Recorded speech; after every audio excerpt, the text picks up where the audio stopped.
On today's episode of Dr. Phil, we are examining how superstitious beliefs can affect numerous people.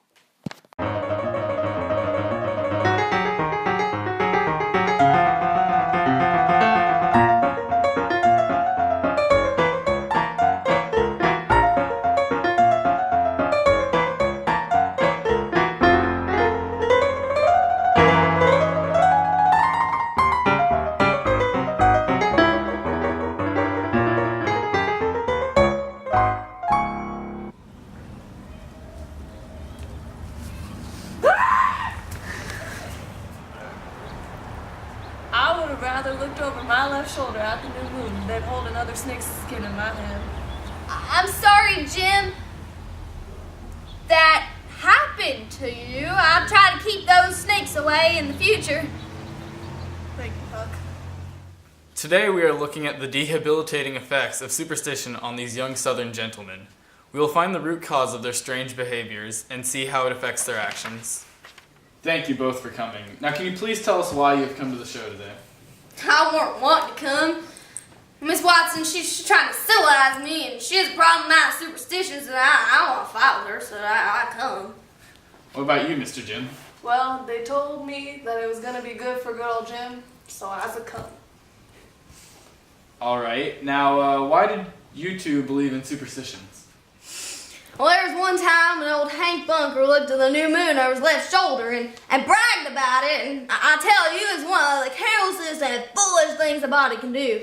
Less than 2 years later, he got drunk and fell off the shop tower and spread himself out thinner than a layer of butter on my toast in the morning. Are you sure that's not because he was intoxicated? He was poisoned? No, son, that means he was drunk. Well, I was darn certain it's because of the new moon. I mean, that's why I follow the guidelines. And how's that working for you? I mean, it's great. I haven't fallen out of the shot tower yet. Okay, let's move on. Jim, I heard you have a magical hairball. Tell us about that. Yeah, I took it out of the fourth stomach of an ox himself, and there's a spirit inside it, and no Eric then. It's true. But it only talks if he gives it money, though. So. Yeah, it's pretty particular. You want to see? Yeah. You should see it. No, not right now. We don't have to see that right now. No. Okay, so let's really get to the core of this conflict. To do this, let's bring out the two ladies who want to put an end to these strange beliefs, Miss Watson and Widow Douglas. Boo!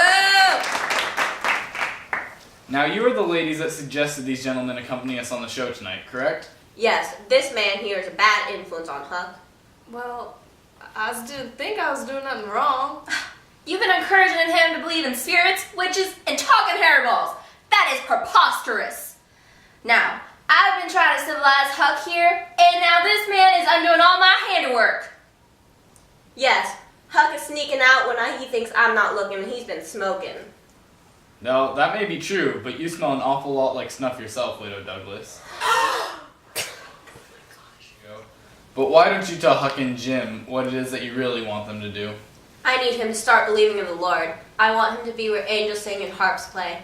Huckleberry! Sit up straight, Huckleberry! Don't scrunch up like that, Huckleberry! You know what? I'd rather be in the bad place than here with you! Tom's going there, why can't I?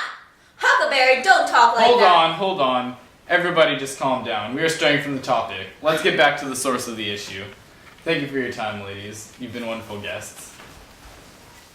We need to resolve this issue, so let's look at some other examples of your unusual ideology.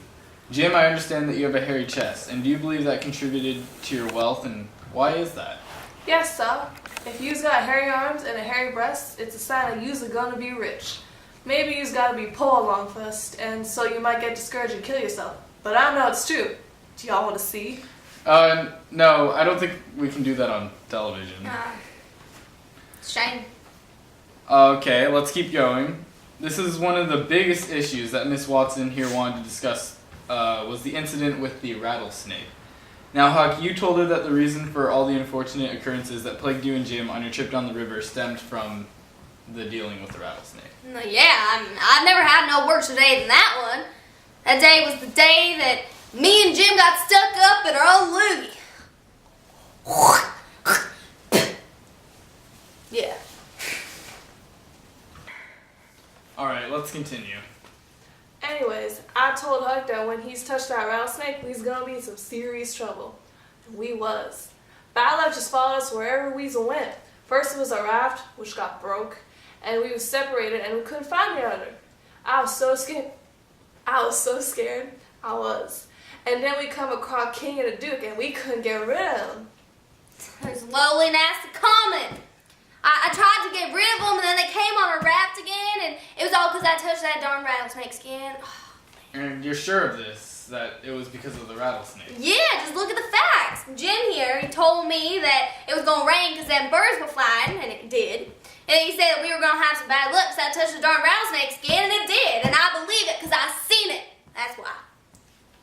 So you're saying that because you experienced them firsthand, that all these superstitious things are true? Exactly. Alright. Okay, welcome back. And now I'd like to bring out two more guests, Tom Sawyer and Nat. Now, Tom, can you tell me what happened at the Phelps farm with you and the boys? Well, Mr. Phil, I was on my way down to visit my auntie and uncle, and all of a sudden, I sees Huck. I thought he was dead. Well, so he tells me that he wants to free Miss Watson's slave Jim, and he needs my help. So Nat here, who was taking care of Jim, told us he believed in witches, so we thought ourselves up a escape plan. When Jim recognized us, we couldn't let on he knew us. So we tricked him into thinking that it was witches talking.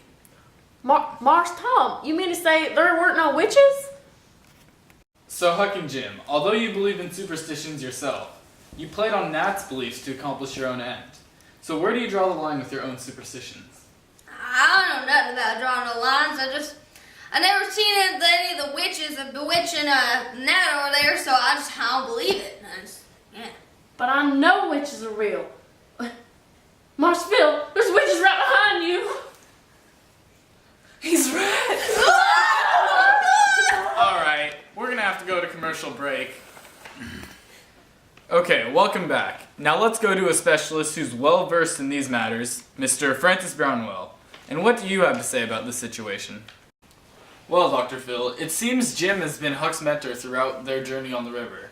Now that Huck has been exposed to Jim's fantastic world of superstitions, he can't go back. Huck and Jim are essentially not rebels. They seek to escape, not fight. This is true as they try to ward off the bad luck with charms and magic formulas. Now, boys, what do you think about this? I don't know why y'all are speculating about my life. I believe what I believe, and I don't want to talk about it no more. Come on, Jim, let's go find another adventure. Alright, honey.